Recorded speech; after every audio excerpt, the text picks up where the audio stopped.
Chairman गडाफ town Tariq अजीज Baloch, vice chairman जाम मोहम्मद चेक्यो और municipal commissioner Malik Mushtaba Ayaz की खुसूसी हिदायत पर 79वें जश्न आज़ादी के सिलसिले में जश्न आज़ादी फुटबॉल टूर्नामेंट 2026 का इनेकाद किया जा रहा है, जिसकी तैयारियां पूरे अंदाज में जारी भी हैं।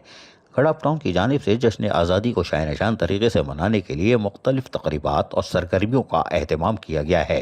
फुटबॉल टूर्नामेंट भी इसी सिलसिले की एक अहम कड़ी है, जिसमें मुख्तलिफ टीमें हिस्सा ले रही हैं और नौजवान खिलाड़ियों को जो भरपूर जोश खरोश और किस जज्बे के साथ मुकाबले में जहां शिरकत करते देखा जा सकता है, वहीं चेयरमैन तारिक अजीज बिलोच ने कहा कि नौजवान मुल्क का कीमती सरमाया है। इन्हें खेलों समेत सेहतमंद और मुस्बत सरगर्मियों के मौके फराहम करना हमारी तरजीहात में शामिल है और यही वजह है कि गडाफ टाउन नौजवानों की जिस्मानी नशोनुमा पर ख्याल करता है। खेल कूद के मैदान हो, पार्क हो, इनकी तरजीही बुनियादों पर तामीर व मरम्मत और तज़ीन व राइश को तरजीह देता चला आ रहा है।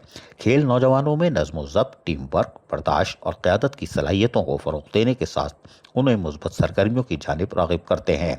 इस मौके पर वाइस चेयरमैन जाम मोहम्मद चेक्यो गडाफ टाउन ने कहा कि जश्न आज़ादी के मौके पर फुटबॉल टूर्नामेंट का इनेकाद नौजवानों में वतन से मोहब्बत, कौमी यकजहती और भाईचारे की जज्बे को फ़रोग़ देने का एक बेहतरीन ज़रिया है।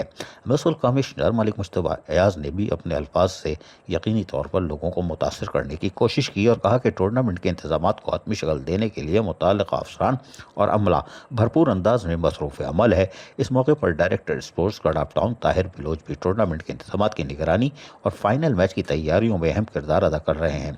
गडाफ टाउन के शहरियों और नौजवानों ने जश्न आज़ादी के मौके पर फुटबॉल टूर्नामेंट के इनेकाद को सराहते हुए कहा कि इस तरह की मुस्बत सरगर्मियाँ नौजवान नस्ल में खेलों का शौक पैदा करने और कौमी जज्बे को मजीद उजागर करने में अहम किरदार अदा करती है। अजीज आरिफ, KBS बलियाती न्यूज़, कराची। ऐसी ही खूबसूरत वीडियोस फ्यूचर में हासिल करने के लिए रेड बटन पर क्लिक करके और बेल आइकॉन को प्रेस करके हम सबके सब्सक्राइबर बनना मत भूलिए।